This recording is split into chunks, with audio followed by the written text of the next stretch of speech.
নমস্কার বন্ধুরা, ভিডিওটিতে ক্লিক করার জন্য আপনাকে অসংখ্য ধন্যবাদ। ভোটের আগেই বড় চমক কেন্দ্রীয় সরকারের।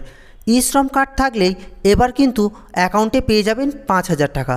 তো এই ই শ্রম কার্ড থাকার জন্য কারা কারা 5,000 টাকা পাবেন এবং আপনার যদি ই শ্রম কার্ড না থাকে তাহলে আপনি কিভাবে ই শ্রম কার্ড বানাবেন বিস্তারিত আলোচনা করব আজকের এই ভিডিওটিতে। নতুন বছরে খুশির জোয়ার। ই শ্রম কার্ড যাদের আছে অথবা যারা নতুন করে এই ই শ্রম কার্ড বানাবেন প্রত্যেককে 5,000 টাকা করে দেওয়া হবে বলে জানালেন কেন্দ্রীয় সরকার। কিন্তু কিভাবে এই টাকা পাবেন এবং যাদের কার্ড নেই তারাই বা কীভাবে এই কার্ডের জন্য আবেদন করবেন বিস্তারিত আলোচনা করব আজকের এই ভিডিওটিতে। তাই ভিডিওটি স্কিপ না করে প্রথম থেকে শেষ পর্যন্ত অবশ্যই দেখুন। আর আপনি যদি আমার চ্যানেলে প্রথমবার হয়ে থাকেন তাহলে ভিডিওটিকে একটি লাইক করে চ্যানেলটিকে সাবস্ক্রাইব করে দেবেন। আর আপনি যদি প্রথম থেকে আমার চ্যানেলটিকে সাবস্ক্রাইব করে রেখেছেন তাহলে আপনাকে অসংখ্য ধন্যবাদ। চলুন ভিডিওটি শুরু করা যাক। বর্তমান দিনে দেশের কাজের হাল খুবই খারাপ।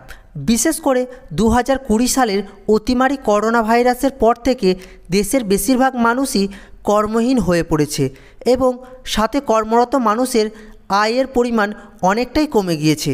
কেন্দ্রীয় সরকার দেশের গরিব ও খেটে খাওয়া মানুষদের জন্য ই শ্রম কার্ড বা ই শ্রম পোর্টাল চালু করেছে। যে সমস্ত মানুষের কাছে এই কার্ড নেই তারা সহজেই অনলাইন থেকে এই কার্ড বানিয়ে নিতে পারবেন। এই ই শ্রম কার্ড বানানোর জন্য কি কি ডকুমেন্টস লাগবে সেটি আপনারা জেনে নিন। প্রথমত আধার কার্ড, দ্বিতীয়ত পাসপোর্ট সাইজের ফটো, তৃতীয়ত আধার লিঙ্ক করা ব্যাঙ্ক অ্যাকাউন্ট নাম্বার, অর্থাৎ আপনার ব্যাঙ্ক অ্যাকাউন্টের সাথে আধার কার্ড লিঙ্ক করা বাধ্যতামূলক, চতুর্থত মোবাইল নাম্বার যেটি আধার এবং ব্যাংকের সাথে লিঙ্ক থাকতে হবে, এরকম একটি মোবাইল নাম্বার আপনাকে দিতে হবে। এই 4টি ডকুমেন্টস থাকলেই খুব সহজে ই শ্রম কার্ড বানিয়ে নিতে পারবেন যে কোনো অভিজ্ঞ তথ্যমিত্র কেন্দ্র থেকে। মনে রাখবেন যেখান থেকে এই আবেদনটি করবেন তার কিন্তু এইসব কাজের অবশ্যই দক্ষতা কিন্তু থাকা চাই। এই ই শ্রম কার্ড থাকলেই শ্রমিক বা কৃষক ছাড়াও সমস্ত খেটে খাওয়া মানুষ অর্থাৎ দরিদ্র সীমার নিচে থাকা মানুষেরা 1 লক্ষ টাকা থেকে 2 লক্ষ টাকা পর্যন্ত আর্থিক সহায়তা পেতে পারেন। এর পাশাপাশি কেন্দ্রীয় সরকারের বিভিন্ন প্রকল্পের সুবিধা সবার আগে আপনারা নিতে পারবেন যদি আপনার কাছে এই ই শ্রম কার্ড থেকে থাকে। ই শ্রম কার্ডের সুবিধা। কেন্দ্রীয় সরকারের দ্বারা পরিচালিত এই ই শ্রম পোর্টাল থেকে জানা গিয়েছে যে এবার থেকে এই কার্ড যাদের কাছে আছে এবং যারা নতুন করে বানিয়ে নেবেন অর্থাৎ দেশের শ্রমিক ও কৃষক শ্রেণীর মানুষ যারা আছে তাদের খুব তাড়াতাড়ি প্রতি মাসে 5,000 টাকা করে দেওয়া শুরু করতে চলেছে কেন্দ্রীয় সরকার।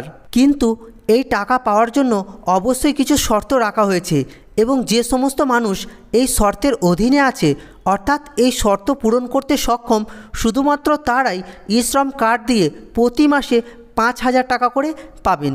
তো এবার দেখে নেওয়া যাক কারা কারা এই কার্ডের সুবিধা পেয়ে যাবেন। প্রথমত যাদের মাসিক বেতন 15,000 টাকার কম তারাই এই সুবিধা পাবেন। দ্বিতীয়ত এই ই শ্রম কার্ডের আবেদন করতে হলে বয়স হতে হবে 18 থেকে 40 বছরের মধ্যে। 18 থেকে 40 বছরের মধ্যে বয়স হলে আপনিও কিন্তু এই কার্ডের জন্য আবেদন করতে পারবেন। এছাড়াও ইপিএফ অথবা ইএসআইসি এর সদস্য হলে এর জন্য কিন্তু আবেদন করতে পারবেন না।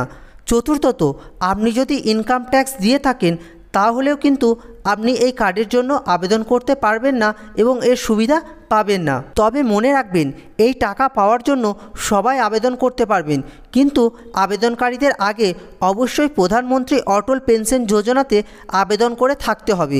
যে সমস্ত মানুষ এখনও পর্যন্ত আবেদন করেননি আপনারা যত তাড়াতাড়ি সম্ভব আবেদন করে নিন এবং যাদের কাছে এই কার্ড নেই আপনারা এই কার্ড বানিয়ে নেওয়ার পর আবেদন করতে পারবেন।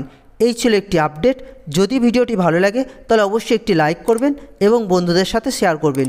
যদি ভিডিওটি ইনফরমেটিভ বলে মনে হয় তাহলে চ্যানেলটিকে সাবস্ক্রাইব করে পাশে থাকা বেল আইকনটিকে ক্লিক করবেন। ভিডিওটিকে শেষ পর্যন্ত দেখার জন্য আপনাকে অসংখ্য ধন্যবাদ।